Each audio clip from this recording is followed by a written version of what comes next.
Bienvenidas y bienvenidos a Historias de Mujeres Exitosas que los hombres tampoco se pueden perder. Soy Paola Unzaga, curadora de esta serie y fundadora de Mujeres Exitosas Latam. Hoy abrimos un capítulo que muchas familias viven en silencio, el de las mujeres que llegan a una casa donde ya hay una historia, un papá y una niña o un niño que ocupa todo el corazón. A veces les dicen madrastras, palabra que carga mitos, juicios y hasta chistes crueles. Pero detrás de ese nombre hay efectos, límites y renuncias y mucho amor que casi nunca se cuenta. Eso vamos a conversar hoy. Para cuidar la privacidad, no mencionaremos datos que identifiquen a la menor. Esta conversación busca comprender y acompañar, no señalar. Tampoco mencionaremos el nombre completo de nuestra protagonista del capítulo 16 de nuestra obra, Mujer en Silencio. Gracias, Carolina, por aceptar esta conversación y sobre todo que eres una mujer que lleva años caminando al lado de una niña que conociste cuando tenía muy pocos años, así que quiero darte la bienvenida. Gracias por aceptar esta invitación. A ti, Paola, muchas gracias y bueno, espero que nuestra sesión sirva para hacer la voz de quienes nunca han contado esta historia. Para mí, la primera vez que la cuento, así que ojalá que sirva el propósito que nos une. Así es, Caro, y quiero decirles a todas ustedes que nos están escuchando, que nos ven, que esto surge de una amistad que Caro y yo tenemos, pero que nos une ese rol, el de ser madrastra. Y entre risas, charlas y lágrimas nos compartimos muchísimas cosas y ella generosamente acepta escribir y compartir su historia en este libro que se convirtió en la primera semana de lanzamiento en bestseller. Así que entremos en materia, Caro. Quiero preguntarte más y saber, para empezar, ¿cómo te gustaría que nombremos tu rol hoy? ¿Madrastra, buenastra, segunda mamá, acompañante de crianza? Madrazo está bien, porque yo creo que si evitamos el nombre, no lo corregimos y no lo suavizamos, así que qué bonito que volvamos a resignificar madrastra como una palabra de amor. Bueno, yo hace poco me di cuenta que, si no estoy mal, el 9 de marzo es el Día de la Madrastra. Estuve Ok. investigando muchísimas cosas y yo me sentí súper feliz, me ericé y yo le dije a mi hijastra, le dije, hay un día también para la madrastra. Entonces estoy tratando como de decirle, les debo ahí, pero ustedes me corrigen, así las personas que de pronto digan no está el día, que lo busquen, pero tengo entendido que es el nueve de marzo, así que el próximo año vamos a estar súper atentas para esa fecha y las que son madrastras pues tienen ya su día para eso. Entonces, muy lindo lo que estás diciendo, Caro, porque realmente sí es una labor compleja, es una labor difícil, pero quiero saber quién eres hoy y qué lugar ocupa esta niña en tu vida. Si tuvieras que describirlo en una frase, ¿cuál sería esa frase con la que la describirías? Bueno, yo puedo decir que nunca me esperé el rol de ser madrastra porque siento que en mi vida yo siempre me programé para las cosas, que desde niña yo puse muy claras mis metas y el tipo de mujer que yo quería ser cuando fuera adulta, el tipo de profesión que yo quería tener, el tipo de casa que yo quería tener eh, y también el tipo de relación, porque yo soy una mujer que soy muy exacta, que le gusta mucho la programación de las cosas, la visualización y me hace muy feliz la materialización. O sea que yo creo que eso sí es posible y que en mi visualización yo nunca me vi así como madrastra o hija, mamá de una hija grande. De pronto yo sí me había visto adoptando porque cuando los años vinieron y yo le puse mucho énfasis a mi carrera y a mi profesión, entonces se fue haciendo tarde para esos planes que las mujeres que quieren tener familia deben iniciar después de los 25, ¿cierto? Además que en nuestra sociedad latinoamericana las mamás eh, son mamás tempranas, las mamás que han decidido tener hijos después de los 35 o los 40 en Latinoamérica todavía son más raras. De pronto en Europa, en otros continentes, gracias a la tecnología, la evolución de la medicina, de los tratamientos, pues hoy ya no hay estigma en tener hijos a los 40. Y hay muchas mujeres que se han decidido a hacerlo porque a los 40 se sienten mejor posicionadas para ofrecer a un hijo todo lo que se necesita hoy en día, que son días, que son tiempos muy desafiadores. Eh, y entonces quienes no tienen hijos temprano, pues se abren a la posibilidad de que cuando tengan 40 entonces van a hacerse tratamientos para lograrlo. O si eso ya no es posible, y si de pronto tampoco tienen pareja para hacerlo, pues no se niegan a la posibilidad de realizarse como mamás, sino que más bien consideran que la adopción también podría resolverlo. Y que bueno, entonces si no lo haces ahora, lo harás después. Eh, yo dejé de considerar la maternidad natural y la adopción con la pandemia porque me encontré en países muy lejanos y con mucha incertidumbre en relación al futuro, a mi futuro profesional y personal, pero sí tenía muy claro que yo quería comenzar un nuevo capítulo que tuviera una mesa equilibrada, ¿no? Con todas las patas, que estuviera en un lugar donde tuviera trabajo, donde tuviera familia, donde tuviera salud y donde tuviera realización personal y profesional. Y con eso me enamoré de nuevo y hice la apuesta a un hombre que cuando uno ya tiene amores maduros, muchos de estos hombres pues no son los hombres que conoces a los 25, los hombres que tú conoces cuando estás más maduro, son hombres que también tienen historia como tú y algunas de esas historias pueden tener ex matrimonios e hijos. Y siento que inclusive algunas mujeres piensan que es raro encontrarse un hombre maduro que no tenga nada de eso, que eso los torna sospechosos, pero debemos prepararnos para amores maduros que tienen mucha historia y que tú te casas con esa historia y haces las paces con que todos tenemos pasado y que estamos abrazando a una nueva pareja con todo ese paquete. Y ese paquete son traumas, defectos, obviamente cualidades que hacen que tú digas el sí eh, porque ves alineamiento, porque ves que esa persona ve al mismo horizonte que tú ves. Y eso lo hace todo posible. Con hijos, hijastros,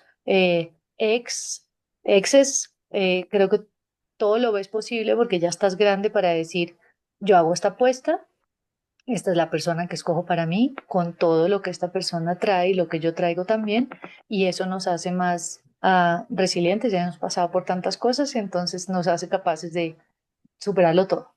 Superarlo todo. Y en eso que hablas, bueno, de que te vuelves y te enamoras, regrésanos un poco a ese momento en que supiste que esa persona con la que te estabas dando esa segunda oportunidad o esa otra oportunidad y que amabas, con el que te estabas enamorando, era papá. ¿Qué sentiste? ¿Qué pasó? Yo confieso que con los años me he vuelto a preguntar eso. De pronto, porque cuando uno se enamora, no se lo pregunta tan claramente. Y el enamoramiento se caracteriza por eso, porque tú no ves con la claridad que tú ves con el tiempo cuando el enamoramiento pasa y el amor se torna compañerismo, se torna complicidad, se torna intimidad, se torna admiración y te das cuenta que el amor no son eh, mariposas en el estómago, sino que es una decisión. Y esa decisión pues al principio está un poco romantizada por la ilusión de que en medio de tantas personas solas y con tantas dificultades de volver a establecer relaciones, tú te encuentras con alguien que hace clic, que tú dices, hey, piensa igual que yo, tiene los mismos valores que yo, fue educado parecido a mí. Eh, Tiene un sistema de creencias parecido al que yo tengo también. Y eso es compatible, entonces debe ser aquí, porque es tan raro encontrar eso que cuando te lo encuentras, pues es como si tú hubieras encontrado la lotería. Y con esa felicidad de que te encontraste la lotería, tú dices, no hay problema, o sea, tiene hijos, no hay problema, lo superaremos juntos porque esta coincidencia no la puedo dejar pasar.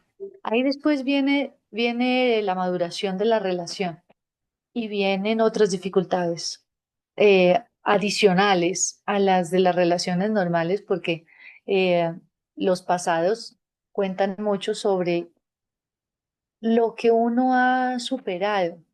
Eso quiere decir que uno no nació tan maduro, tan preparado, tan fuerte como cuando madura, ¿cierto? Uno adquirió eso con mucho trabajo.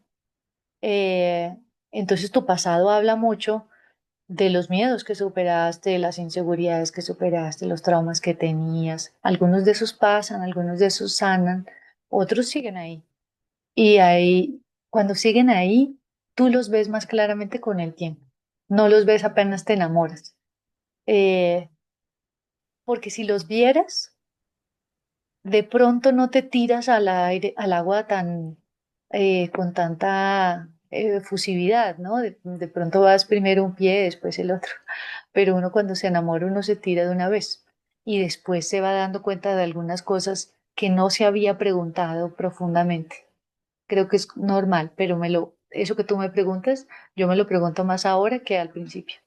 Es que alguien escuché por ahí que el enamoramiento significa enamoro y miento, porque estamos en esa burbuja y todo lo vemos perfecto de alguna u otra forma, pero ya cuando caemos en la realidad es fuerte.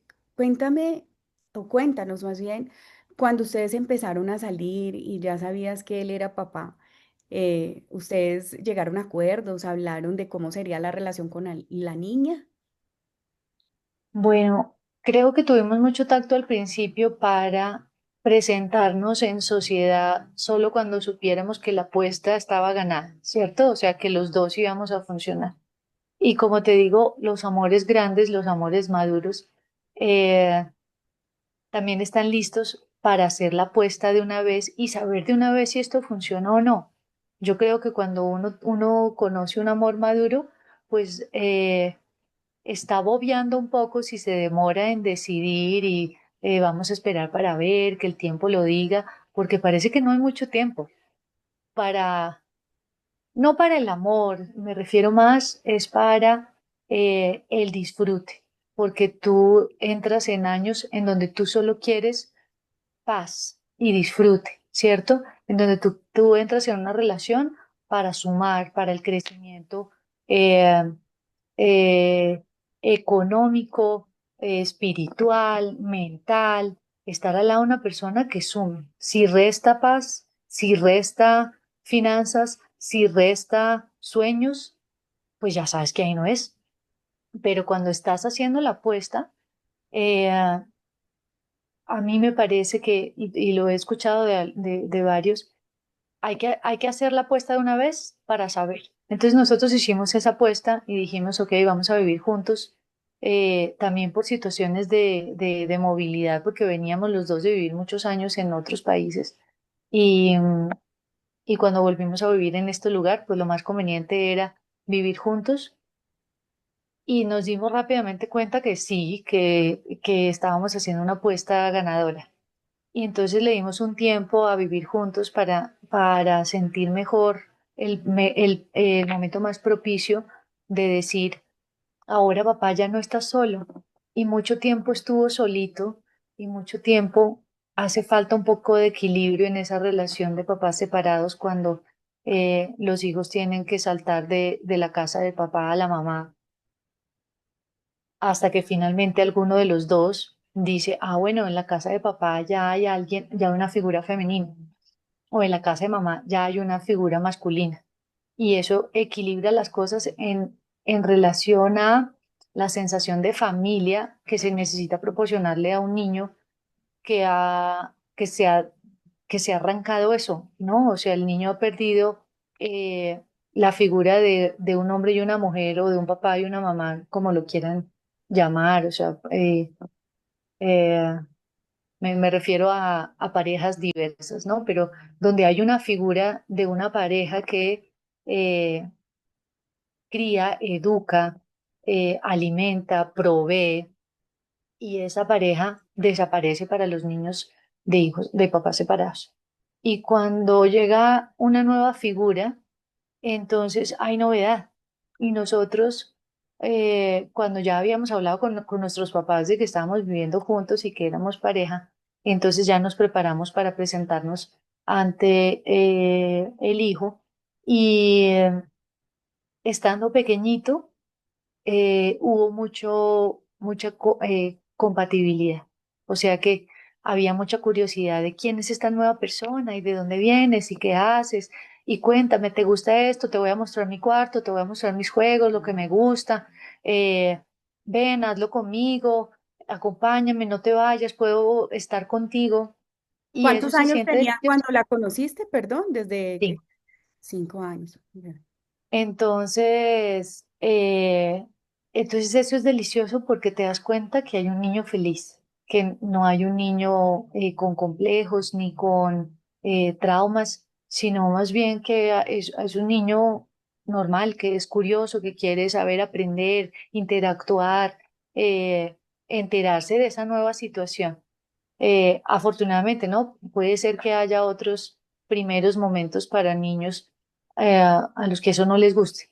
Y yo creo que depende del pasado, de cómo fue el inicio de la relación. Por ejemplo, nosotros afortunadamente no tenemos un histórico que me relacione a mí con la ruptura del matrimonio, sino que ese matrimonio ya no funcionaba hace muchos años, pero o sea, ya los 5 años de su existencia. O sea que ella siempre creció sin esa figura de la pareja. Y ahora cuando venía una figura de una pareja, pues parece que eso la hizo sentir feliz. Y nada mejor que la sensación de proporcionar felicidad. Tú sabes que dicen que el altruismo no existe porque eh, lo que te satisface a ti es la felicidad que te provoca a ti mismo. Y bueno, sea altruismo o no, yo siento que la sensación agradable fue mutua por muchos años. Después vienen cosas que ponen las relaciones más complejas y es porque maduramos, las relaciones maduran, los niños crecen, las prioridades se modifican, pero en primer momento fue maravilloso, fue muy bueno. Hay una parte en el libro donde tú hablas de que la casa de papá se torna un playground, un cine, una pizzería. Cuéntanos, ¿realmente se volvió así? Dame ejemplos, o sea, yo te puedo entender, pero ¿a qué jugaron? ¿Cómo cocinaban? ¿Qué inventaron juntas? Porque sé que de pronto es tu caso, pero en otros casos no es así por lo mismo que tú estás diciendo, quizás por cómo se dio la relación, cómo empezaron, pero en tu caso fue diferente. ¿Qué hacían juntas? ¿Qué tienes de recuerdos? Bueno, yo tengo el recuerdo de que mi referencia de comportamiento con niños, pues la tenía de mis sobrinos.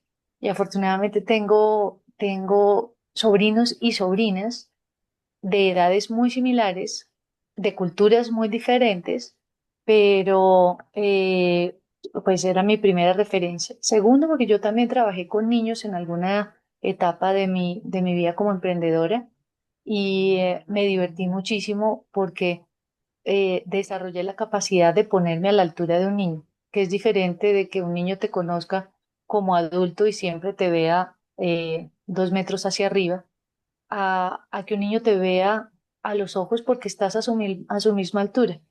Entonces, con esa facilidad y la apertura que también ella me dio, eh, yo me inventé juegos en donde yo también era como ella. Entonces, nosotros jugamos a ser mamás y a cuidar de los bebés y a llevarlos al shopping o a llevarlos a la pizzería. Y en la pizzería está papá y papá también aceptaba asumir caracteres. Entonces, él se volvía el pizzero y nosotros íbamos a la pizzería del pizzero a simular pagar con la tarjeta de crédito, subir al carro, llevar los bebés.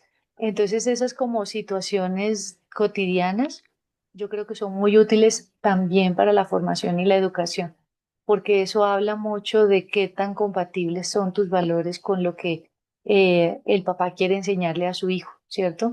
Entonces, cuando tú estás simulando situaciones del cotidiano, pues tú dices, debo pagar porque estoy remunerando un trabajo, eh, debo reconocer al otro, debo ser respetuoso y educado, entonces saludo, digo buenos días, digo elogios, eh, algo así como una pequeña ciudad, una pequeña situación real que en el fondo enseña mucho.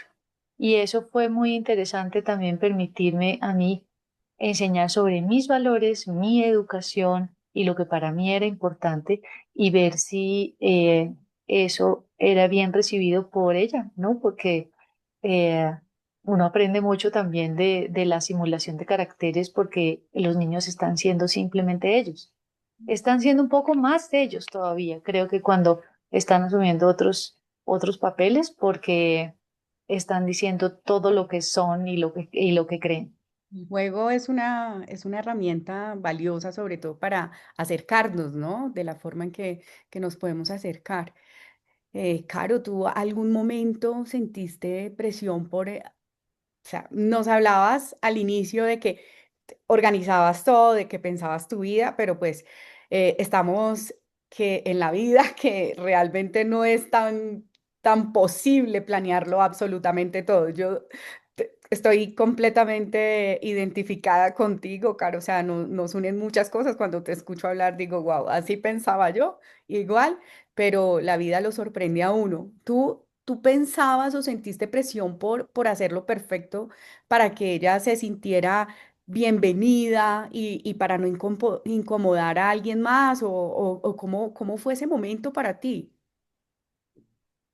Al principio yo sentí que eso estaba bien aceptado en todas partes, que el primero, el principal, que era mi esposo, estaba de acuerdo y estaba feliz con eso y veía que el proceso evolucionaba felizmente, por eso nosotros también al casarnos lo hicimos con la intención de que ella entendiera mejor eh, y la situación de que papá y mamá se pueden volver a enamorar, que es más, se lo merecen, que si a papá le gusta el rojo y a mamá le gusta el azul, y si todo el tiempo eso era un conflicto, pues que a la hora de la separación representa una solución, y esa solución tiene que verse reflejada en un papá y una mamá feliz, y que un papá y una mamá feliz también se refleja en que ellos vuelvan a enamorarse y que deben ser relaciones felices también, para proporcionarle a la niña más riqueza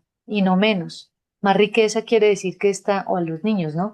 Quiere decir que está, cuando está en una casa y cuando está en la otra, eh, hay diferencia, pero hay armonía, hay amor, hay nuevas oportunidades, hay nuevos comienzos, hay nuevas sonrisas de parte de sus papás. Entonces, los niños son muy pequeños para entender eso, pero yo creo que ellos sí entienden mucho sobre la felicidad y sobre el amor, y que esas cosas no tienen mucho discurso, sino más bien ejemplo.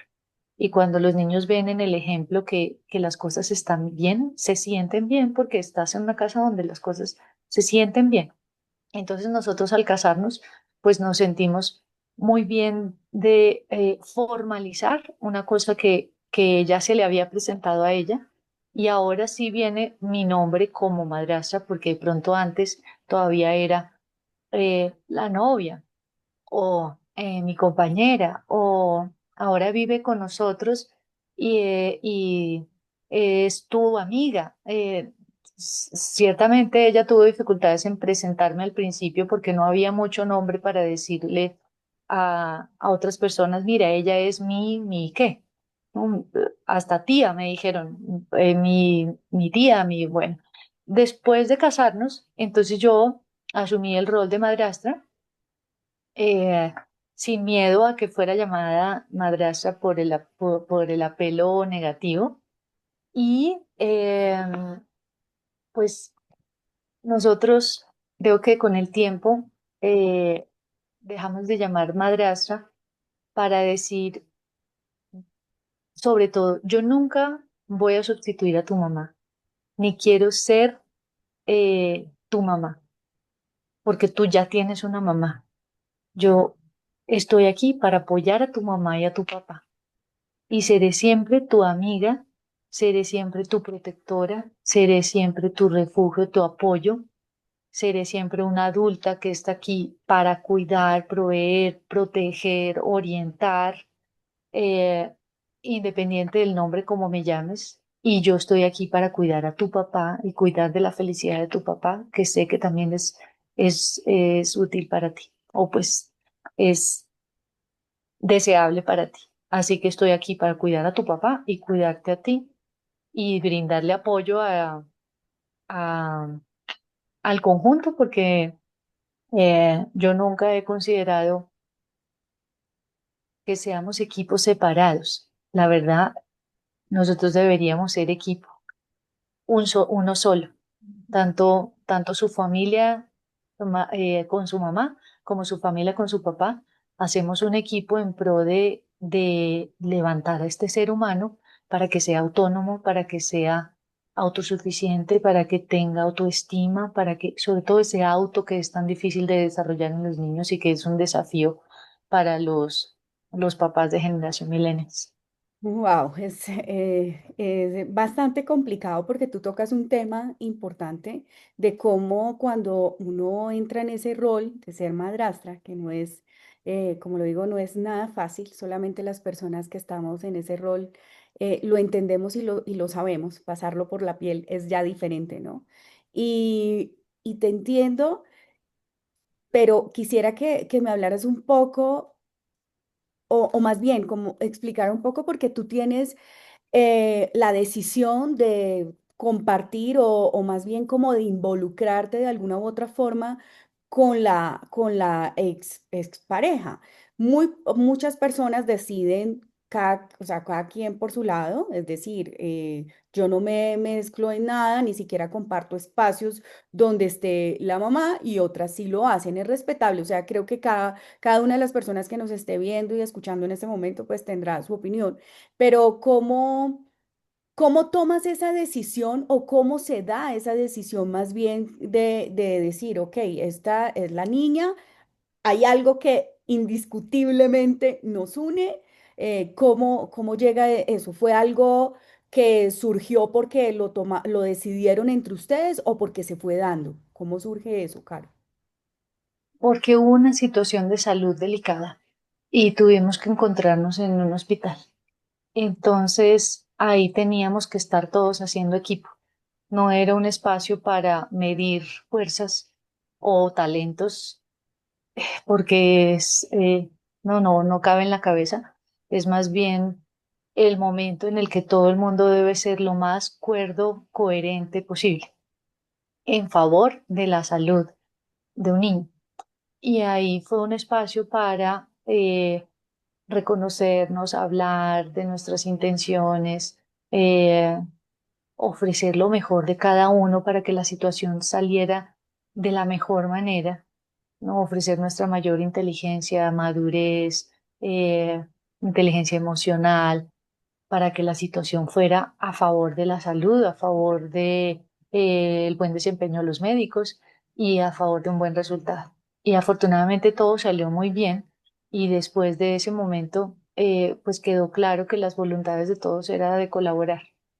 Eh, y yo también relaciono lo que tú me preguntas como una iniciativa propia, porque antes de eso, pues yo siempre lo reconocí de esa manera, tal vez porque venía de vivir muchos años en otro país y, y sí me enteré que aquí en Colombia nosotros o los ex no se vuelven a encontrar, por ejemplo, o no vuelven a ser amigos porque pues si es un ex es porque el capítulo termina ahí y no tiene más hojas, ese capítulo acaba, pero en otros países no es así. Entonces, en otros países yo compartí espacios con gente que se encontraba con los ex y las familias de los ex y los nuevos con los antiguos, eh, porque simplemente las familias eran tan grandes que no había espacios para evitarse, sino que todas partes se iban a encontrar y eso se volvió normal.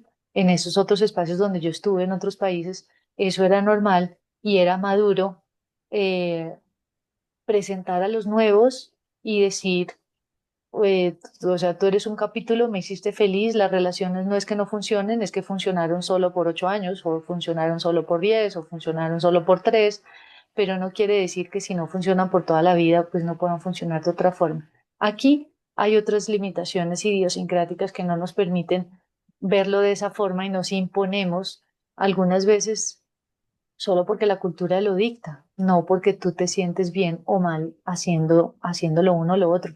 De pronto esto debería servir para que nos preguntemos nuevamente si esas peleas casadas, solo porque eh, la regla lo dice, valen la pena. ¿Será que vale tanto la pena? ¿No será que nos podemos dar la oportunidad de, por el bien de de las próximas generaciones, nada más aceptar que todo el mundo tiene pasado y que podemos hacer las paces con eso maduramente?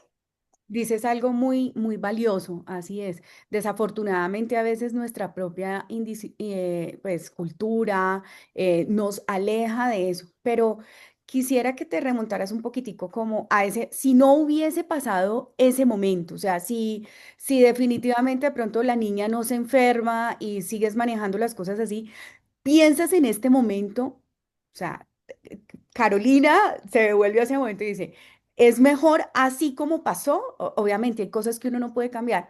¿O realmente pensarías que sí hubiese podido ser mejor mantener la distancia? Porque cuando tú abres una puerta, se generan unos lazos de también como con los hermanos, como con los cercanos, pues también de diferencias, ¿no? Entonces, cuando pues tú no conoces a la persona o no has entablado esa relación, pues finalmente no hay ese punto. Claro, las discusiones respetuosas y todo siempre sirven para construir. Yo estoy completamente segura de eso.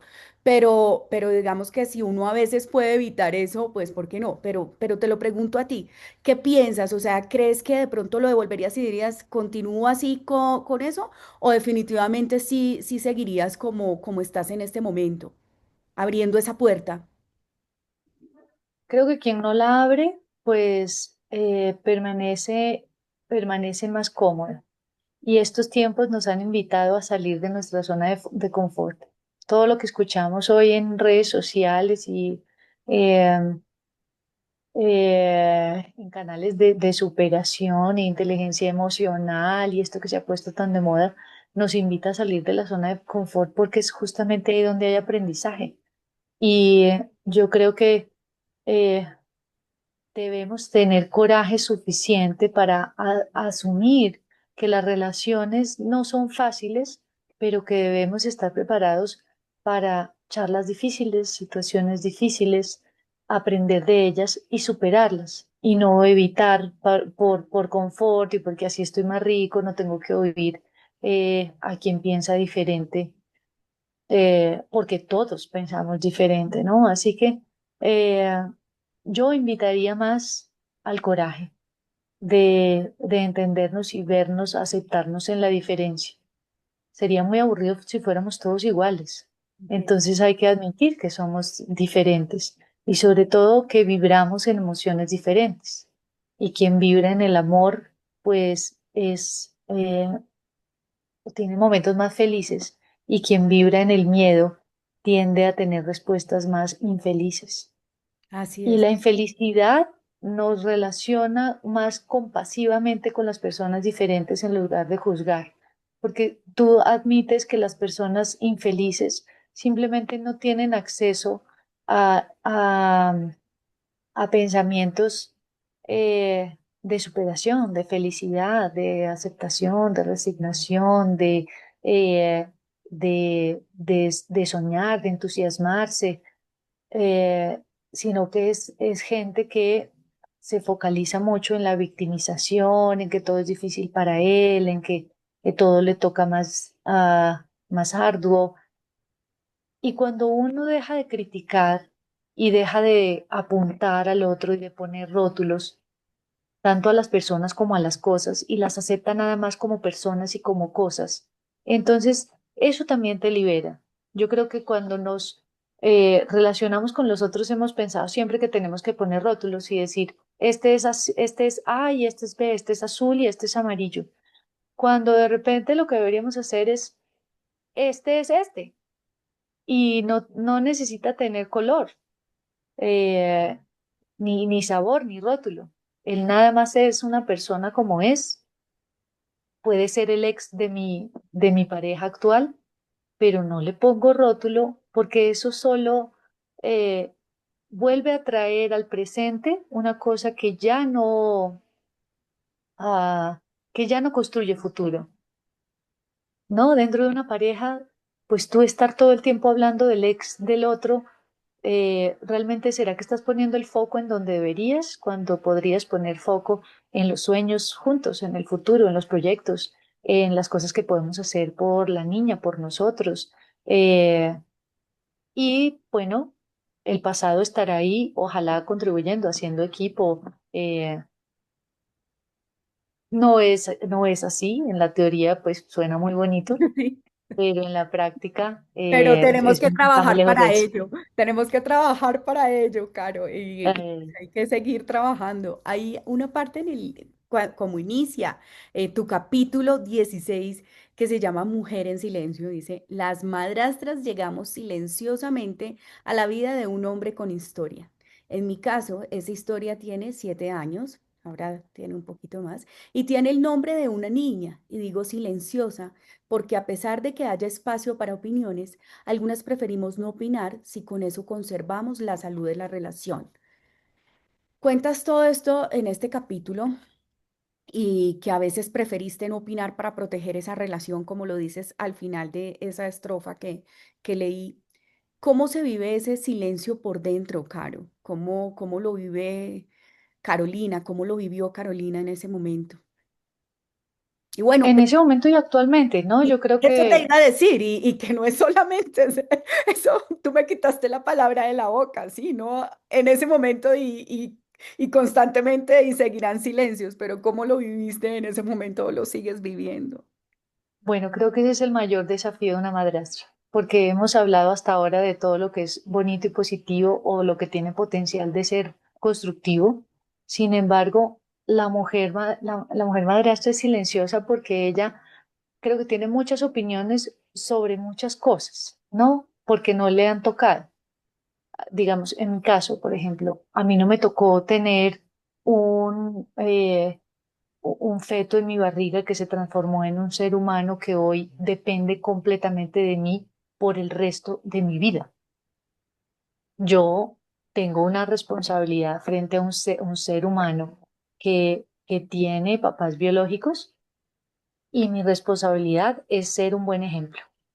Eh, Nada más, ¿no? Porque la mujer madrastra eh, tiene limitaciones en expresar lo que ella opina sobre la educación que los otros le dan a un niño, sobre los conceptos que que estas personas tienen sobre el futuro, sobre todo en mi caso, que soy de las áreas exactas, pues mi forma de ser, seguramente si yo tuviera un hijo biológico, sería bastante diferente a lo que yo veo que son los que están más próximos de mí.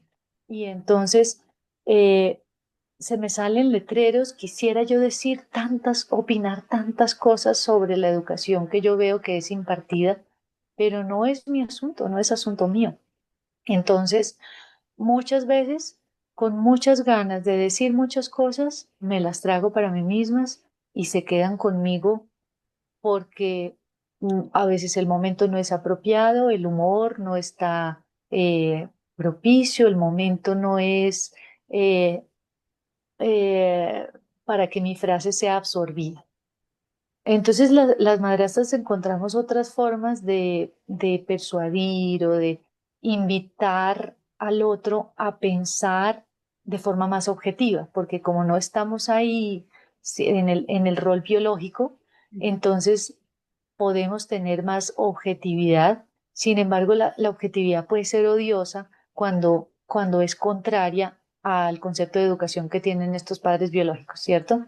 Y con eso me refiero a que los padres biológicos y sobre todo los millennials tienden, y según lo que los reportes hoy muestran, ellos tienden a proteger a los niños del dolor, de la frustración, de los conflictos, mientras que nosotros, que nacimos en los ochentas, ujú, nosotros crecimos en familias grandes, donde nuestros papás no nos daban tanta atención, donde no estábamos en el spotlight todo el tiempo, sino que nosotros teníamos que sobrevivir y sobrevivir significaba evitar golpearse, evitar pelearse, evitar conflictos, porque si no tenías más conflicto en casa. Los niños de hoy, eh, si pudieran sus papás, estos niños no tendrían ningún conflicto. Y eso quiere decir que estamos preparando generaciones no listas para el conflicto. Lo voy a decir así con una palabra un poco más controversial, pero estamos formando generaciones más flojas para el conflicto. Y en estos tiempos de crisis política, de crisis económica, de crisis social, de crisis medioambiental, lo que más necesitamos es preguntarnos la responsabilidad tan grande que tenemos de preparar generaciones más fuertes, no solo resilientes, sino más fuertes, más guapos, más corajosos, corajudos, perdón, porque, eh, porque los tiempos que se vienen hacia adelante son muy desafiadores, hay mucha incertidumbre sobre la forma como nos estamos educando y nos educaremos, sobre las carreras del futuro, sobre los modelos económicos que van a sustentar a este planeta, sobre cómo este planeta va a sustentar la vida de 8 billones de personas. O sea, estamos hablando de riesgos de vida y para eso no nos hemos cuestionado profundamente cuál es nuestro papel en la formación de las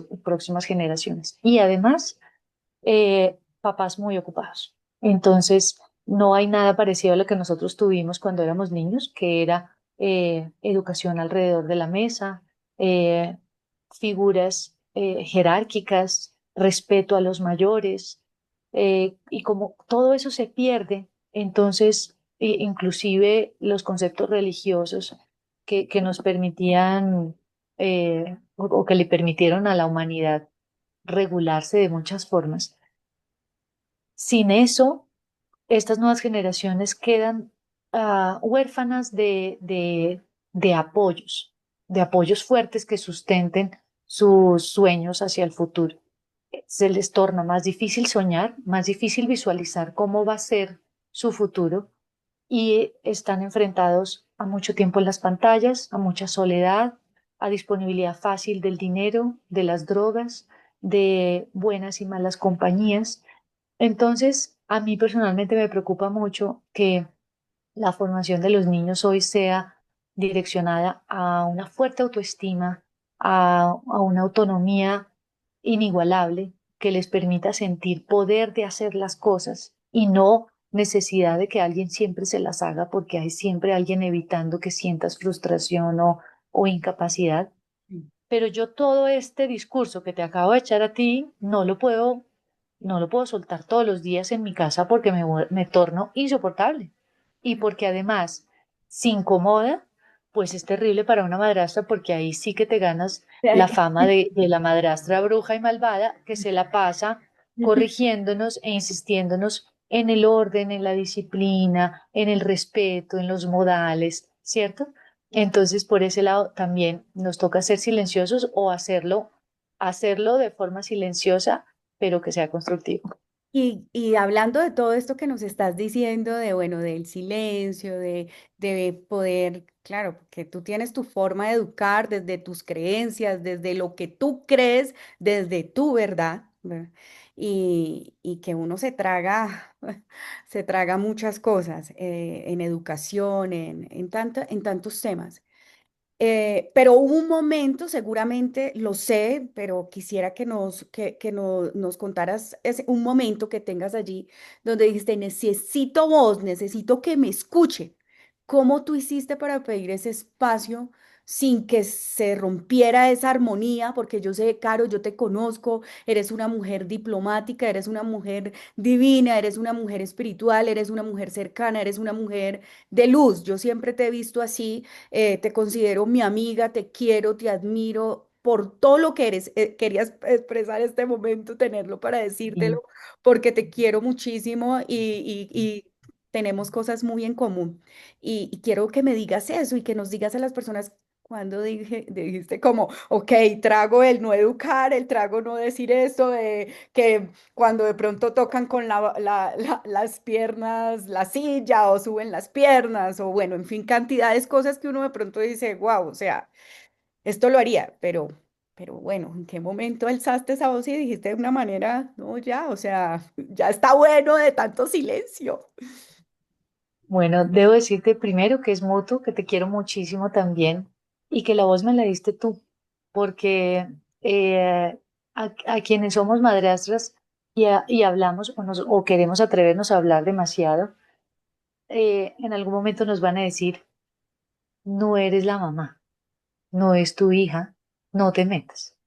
Y para no oírlo, entonces uno evita interferir tanto y uno trata más bien de apoyar con amor, que creo que el amor no debe confundirse, no nos deben obligar a las madrastras a que el amor está condicionado a abrazos y besos y mimos, porque hay mucho amor en un no, en el no que educa, que protege, que previene. Entonces, yo creo que debo ser fiel a mis principios, a mi moral en mi educación y mostrar con el ejemplo lo que no puedo decir con discursos y palabras. Pero tú me diste voz porque tú me hiciste sentir que habían más como yo. Y cuando nos sentamos juntas y empezamos a decir, yo también, yo también, yo también me siento así, entonces eh, defiendo hoy que la mejor terapia para las madrastras o para las mujeres somos otras mujeres y la compañía fraterna de las amigas que te oyen porque está probado científicamente que las mujeres necesitamos hablar más que lo necesitan los hombres. O sea, hoy yo defiendo que los hombres también merecen ganar ese espacio y esa importancia que se le ha dado a la mujer, porque si no lo que hacemos es preservar el desequilibrio y y no se trata de hoy, en términos de género, darle tanta importancia a la mujer que dejemos en desventaja a los hombres. Yo creo que los hombres, en términos de género, también necesitan, para tener equilibrio, también necesitan mucho ser oídos, tener derecho y enseñarle a los niños desde pequeños que están seguros, están a salvo, si lloran, si expresan frustraciones, si tienen miedo, pues si no, de lo contrario, lo que estamos haciendo es darle mucho apoyo al género femenino y dejando al género femenino cada vez más alejado de la formación de familias, del deseo de tener hijos. Nos han puesto mucho el rol de aportar al crecimiento económico de los países eh, y que nos deben gustar las ingenierías y las matemáticas y estar en las áreas STEM porque eso es lo que se necesita para provocar el crecimiento y el desarrollo de los países. Y, eh, y entonces eso ha generalizado en las mujeres jóvenes la falta de deseo en tener hijos, pero entre las mujeres debemos preguntarnos si es eso realmente lo que nos realiza y cómo nos vemos hacia 2050 y cómo nos organizaremos para que nuestro futuro sea óptimo, ¿no? No sea solo orientado hacia el crecimiento económico, sino también al desarrollo eh, óptimo de la humanidad y de las demás especies en el planeta. Y a los hombres no abandonarlos a eh, matrimonios infelices donde les han puesto el peso de que si ellos no son completos y no ayudan en el hogar y no proveen y no protegen y no son sensibles, pero también fuertes, entonces eso los dejaría solos, porque creo que eso es peligroso también. Los hombres merecen eh, familias que los acojan y les den el poder que ellos necesitan para ejercer su rol de protección y su rol de proveer para las familias. Están pasando ellos por momentos muy competitivos, viene la inteligencia artificial, la digitalización de todos los procesos y con eso empleos mucho más escasos, eh, altísima competitividad y eso les quita el tiempo que ellos requieren también para apoyar a las familias. Si nosotros arrancamos a los hombres y a las mujeres del rol de la familia, pues lo que nos estamos preparando es para un 2050 en donde nos relacionemos más con máquinas. No estará bien o mal, simplemente será diferente, pero no nos estamos preguntando si eso es lo que queremos. Así que yo siento que debemos ponernos de acuerdo en qué tipo de familias estamos formando, cómo queremos preparar a la generación del futuro. La responsabilidad intergeneracional es una cosa que se trata hoy en los reportes de desarrollo de la humanidad y pues será muy interesante entre nosotros preguntarnos eh, por qué, por qué hay más perros en los parques que niños, por qué las parejas ya tampoco están adoptando, porque el crecimiento demográfico está disminuyendo también en países latinoamericanos, a qué tipo de familias se prepararán los niños que hoy estamos criando y cómo será nuestra vejez. ¿Cómo será que Ojalá que sea una vejez más, mm, más consciente y no que sigamos en piloto automático. Claro, y entendiendo las realidades de las familias, ¿no? De cómo hoy estamos construidas y constituidas y sobre todo que ese silencio que a veces del que habla capítulo 16 Mujer en Silencio del libro Historias de Mujeres Exitosas, que los hombres tampoco se pueden perder porque debemos involucrarlos y tenernos allí. Eh, Tener un equilibrio, ¿no? Entre ese silencio y qué digo y cómo me voy expresando, porque realmente cuando no hablamos nos enfermamos, nos dañamos por dentro y lo más importante somos nosotras, porque sí hay algo que yo debo recalcar. A veces nos preocupamos mucho por la felicidad del esposo, por la pareja, inclusive por la niña, y llegamos al límite también de preocuparnos por cómo nos mantenemos y cómo mantenemos a la familia de la niña, ¿sí? De la mamá de la niña. Entonces, tenemos que ser muy conscientes de eso, tenemos que también tener un límite en que eso no vaya a afectar nuestra salud. Y yo soy una de las que digo, si eso, ese alejamiento, alejarse un poco de esa situación le da salud mental, pues hágalo. O sea, si usted no, porque hay personas que sí pueden involucrarse, personas que pueden digamos que como trabajar eso, pues hágalo. Ojalá todas llegáramos a vivir esa vida tan moderna, pero también como tan consciente, ¿no? Porque creo que eso también es de conciencia, de cómo nos relacionamos, un pasado, lo que tú has dicho. Hay una frase tuya que me toca demasiado y ya vamos a ir terminando porque yo quiero quedarme contigo todo el tiempo, pero sé que tenemos, y esta entrevista se ha alargado demasiado, pero es que de verdad no puede ser menos porque tenemos muchas cosas que compartir, sé que tienes mucho para decir.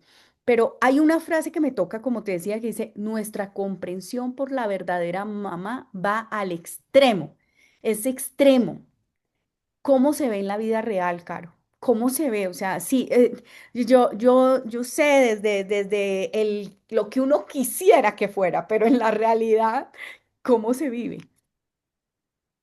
Bueno, puede ser porque la mamá del otro lado eh, se está midiendo siempre con la nueva, el nuevo metraje que es la nueva persona que está en la vida de tu ex y de tu hija. Y eso debe ser muy difícil. O sea, que tú te estés siempre midiendo.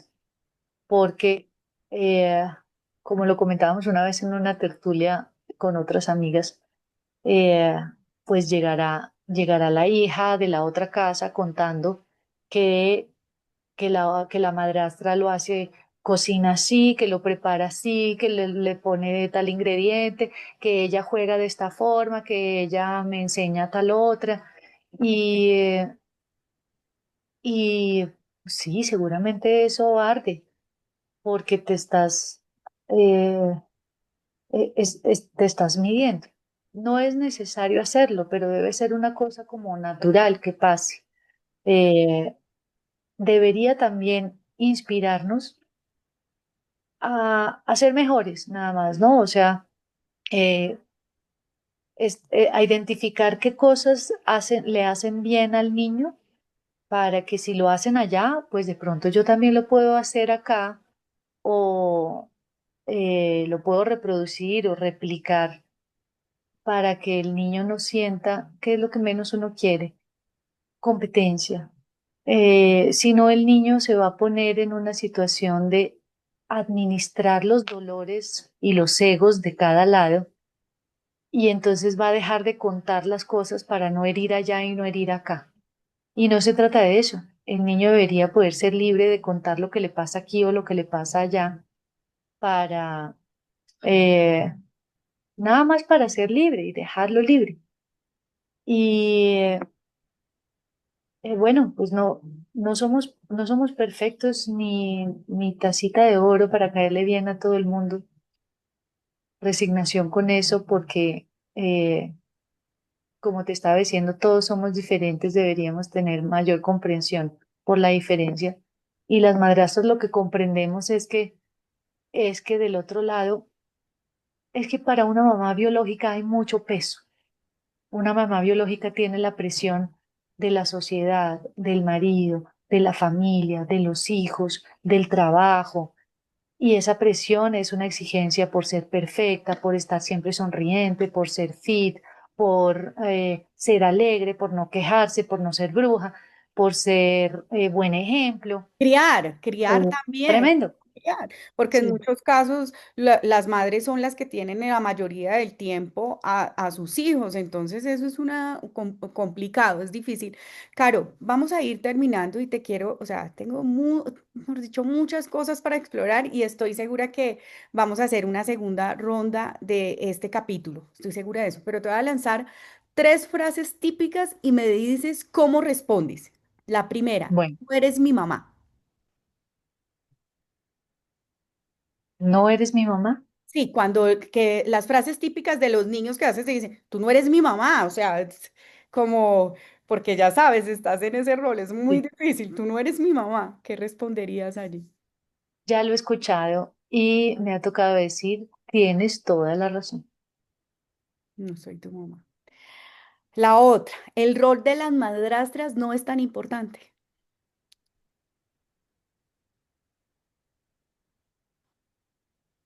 Ojalá que lo que tú oyes de mí te sirva en algún momento. Ojalá no, ojalá no le toque vivir el En algún momento te acordarás de mí y ojalá que sea para bien. para bien.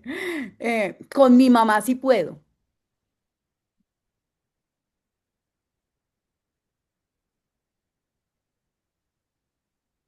Está bien, porque ella es tu mamá. Ay, Caro, tantos sentimientos que hay detrás de esas frases, ¿verdad? Y definitivamente cuando una madrastra valida a lo que es la mamá biológica, la niña, y también este mensaje es para las madres, porque seguramente muchas nos están escuchando, la niña gana dos espacios seguros. Ese doble piso emocional salva infancias. No queremos ni del lado de nosotras invalidar el papel que está haciendo tan importante en la vida de esa criatura, pero de alguna u otra forma nosotras somos curadoras de esa, cuidadoras de esa criatura, de ese bebé, porque compartimos de esa persona que está allí. Entonces, invalidar cada uno de esos roles a veces hace más difícil el trabajo, Caro. Sé que que estás haciendo un buen trabajo, sé que lo estás haciendo, sé que no lo habías deseado en tu vida, ¿sí? Lo habías deseado de otra forma, pero yo soy muy creyente de Dios. Yo solamente hice abrazarlo en mi vida y decir, ok, quería de pronto, no, yo en mi caso no quería ser madre, nunca quise ser madre, te lo he compartido, pero y tampoco quería ser madrastra, ya había tenido la oportunidad en algún momento de ser madrastra y dije, no, no, no lo quiero ser, pero la vida vuelve otra vez y me sorprende con una hijastra. Compartimos la misma edad desde que las tenemos y después de muchas cosas y de batallar con muchas cosas también de mi niña interior, le di gracias a Dios por darme la oportunidad de tener este rol lindo que cuando lo abrazamos, pues lo vivimos de otra forma. Ya para terminar, Caro, tú sabes que este libro habla, dice que los hombres tampoco se lo pueden perder. Hablemos con ellos en este momento. Ya has hablado un poquitico, pero ¿qué necesitan las madrastras de los papás para que la familia funcione? Porque hablamos de las madrastras, hablamos, ponemos como todo este rol de nosotras, pero bueno, ¿y los papás? Los papás de la familia, que hay que decirles a ellos. Tú sabes que una vez me senté, estábamos en una cena familiar con otra pareja en la que había un padrastro y el padrastro me dijo, Caro, desiste, no te metas, quédate en silencio. Por más que el silencio sea incómodo, quédate en silencio. Lo importante es solo que tengas algunos momentos de apertura con tu pareja para que tú puedas dar tu opinión. Por ejemplo, ah, este aspecto de la educación de tu hijo no me parece bien. Presta atención aquí porque puede ser peligroso. Y que el otro te diga, ok, lo voy a pensar, ok, lo voy a considerar, será suficiente para que tú digas, yo ya entregué mi mensaje y queda en sus manos y en el de ellos como papás biológicos de reflexionar sobre estas cosas. Pero definitivamente las madrastras eh, no podemos esperar a que nos validen y que nos digan, sí, es verdad, tienes razón todas las veces, porque nuestro rol desafortunadamente va hasta ahí, hasta apoyar, aconsejar. Lo único es que nos den ese espacio libre para poder dar el consejo, independiente de si lo adoptan o no. Así es, Caro. Muchísimas cosas tendríamos para decir el día de hoy. Sé que a muchas personas les llegó el mensaje, es la voz de una madrastra, porque tengo la oportunidad de cuando hicimos el lanzamiento en la Feria del Libro de este capítulo que tú estuviste allí en la Feria del Libro de Bogotá, eh, tuvimos la oportunidad de conocer muchas mujeres que estaban en esa situación y para mí fue muy impactante ver a esa abuelastra que lloraba mientras estábamos tú hablando del capítulo y contándolo y para mí me llega al corazón porque dice, yo soy una abuelastra invisible y pues les hablamos el día de hoy a todas esas madrastras, porque ser madrastra no es reemplazar, es sumar, porque ser madrastra no es competir, es cuidar.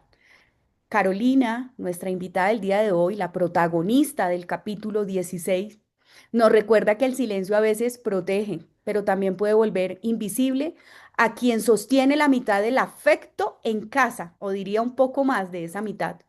Hoy la escuchamos y esperamos que muchas otras mujeres se reconozcan en su historia, se inspiren, que busquen redes de apoyo, que sepan que desde nuestra organización Mujeres Exitosas Latam estamos aquí para brindarles todo el acompañamiento, el apoyo.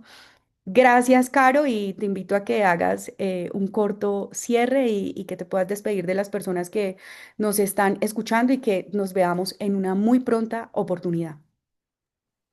Bueno, nada más agradecerte a ti porque eres tan generosa de ah, ver la luz en cada una de las personas que contó una historia y ponernos a brillar en donde mejor corresponde. Y esa luz es en forma de estas voces que representan las voces de quien a veces nunca se habían preguntado si esto tenía que discutirse o que conversarse. Así que muchísimas gracias a ti porque tú abres el espacio, has abierto una avenida de posibilidades de colaboración entre las mujeres que nos conocimos en este proyecto, has abierto más proyectos de colaboración eh, hacia el futuro, eres una líder de mujeres y reconocemos el grandísimo, importante papel que tú tienes em, en darnos fuerza para ejercer nuestro deseo de liderazgo, nuestro deseo de mensaje. Muy importante estos espacios en donde reflexionamos sobre lo que somos y lo que deseamos ser como humanidad hacia el futuro. Eh, muy importante también los espacios entre mujeres para discutir cómo vemos nuestro rol en la construcción de un mundo mejor hacia 2050. Así que, pues no hay palabras para agradecerte. Eres tú nuestra maestra, nuestra patrocinadora, nuestra compañera. Muchas gracias, te queremos muchísimo.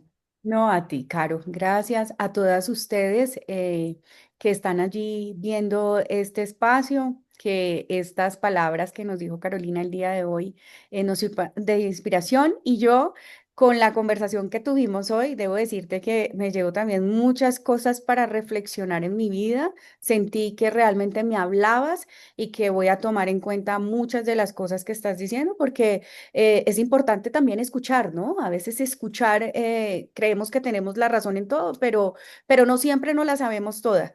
Y escuchar es valioso. Entonces espero que así como a mí en este momento me sirve para aplicarlo en mi vida, a muchas de ustedes también les sirva. Así que, Caro, nos vemos en una próxima oportunidad. A todas ustedes, muchísimas gracias por estar ahí. Comenten, síganos en nuestras redes y recuerden que nuestro libro lo pueden adquirir en la plataforma de Amazon, convertido en la primera semana en bestseller en su lanzamiento. Así que espero que lo compren, que lo adquieran y que puedan verse reflejadas en cada una de estas historias de mujeres reales.